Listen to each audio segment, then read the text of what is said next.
Hello, my friends. Please let's listen carefully to this. I don't know if I would say it's a testimony. Just listen with all your heart and with all your mind. Get your mind, your heart open. Let's work in love. This is tremendous. This is amazing, and I thought I should share it with you. Listen and be blessed. Zachariah, he was a nice person. He was a decent person. He was very smart.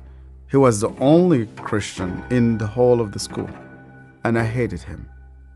And because I thought as a Muslim, I must be better than him. But he was better than I.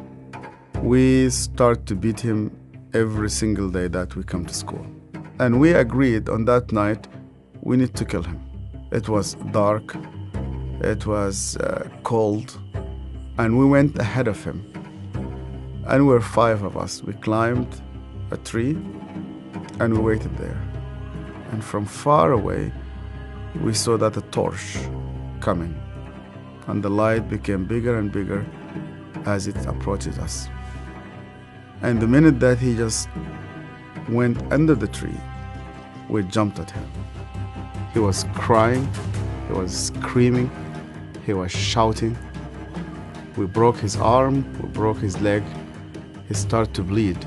And because he started to scream and begging for help, I put my hand in his mouth so that no noise will come out of him.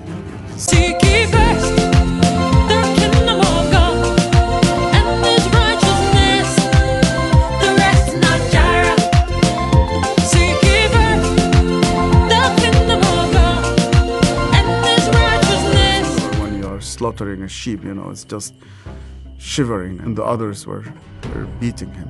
I felt very proud. You were actually doing something for Allah.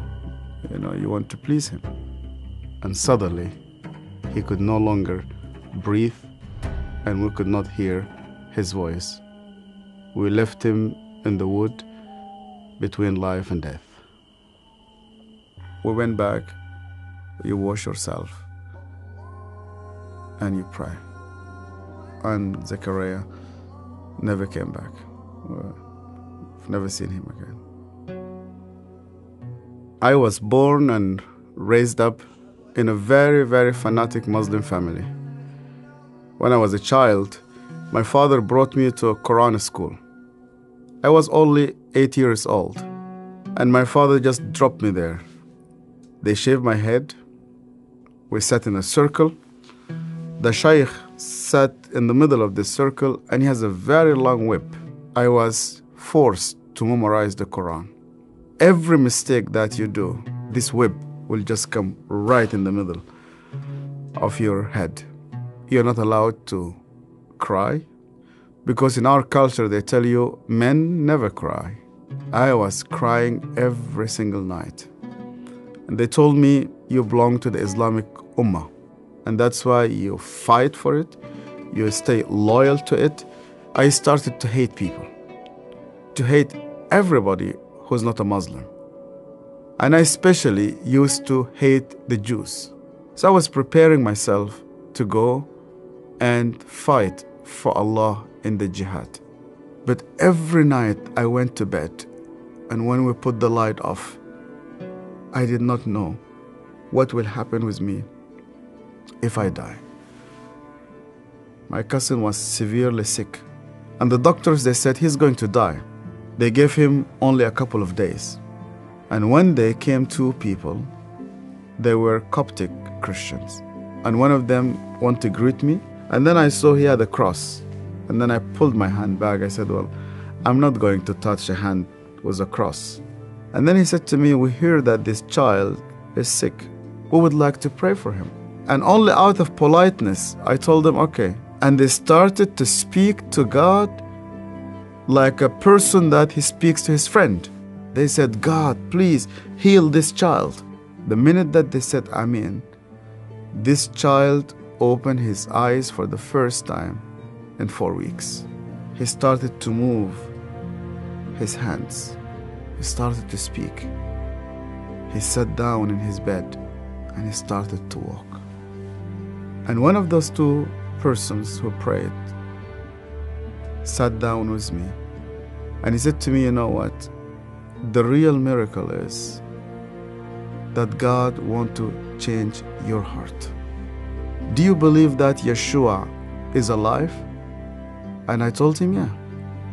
Because according to the Islamic tradition, God took him to heaven and he's alive and he will come back one day. And he said to me, because he's alive, you can speak to him. That changed my entire life. And when I started to read the scripture, nobody needed to convince me to love the Jewish people. The only way for Muslims to start to love the Jews is when they meet Yeshua. I loved my family, I loved my father, I loved my mother, and I loved my community.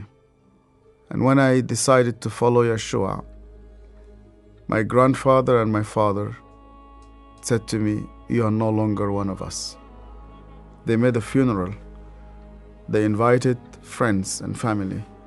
They brought a coffin to the cemetery, and they said, our son is dead. To be declared dead with no family. I said to God, where are you? I heard this voice, and this voice told me, you know that the grave where your name is written, you know that grave is empty. And guess what? My grave is also empty. I went to Egypt for the first time after many years, and I was in a pastoral conference. And one of the Sudanese pastors came to me, it's an elderly man, gray hair, started to speak to me, and he asked me, where did you come from? I told him my story. He started to cry. And then I asked him, why are you crying? And he said to me, do you remember me? My name is Zachariah. And suddenly, I remembered him. The last time I saw him, it was in that dark night. I could hear suddenly the way that he was screaming, even though that was 25 years. Suddenly I started to see his broken arm and broken legs. I started to see the scars which I caused him. I started to be full of shame. I was a bad person, yeah. I was terrible. So Zachariah looked me straight into the eye again, and he said to me, Yasser, because you hated me so much, I was always praying for you. He opened his Bible, and the minute he opened his Bible, I saw that my name was written in the first page. I hated him.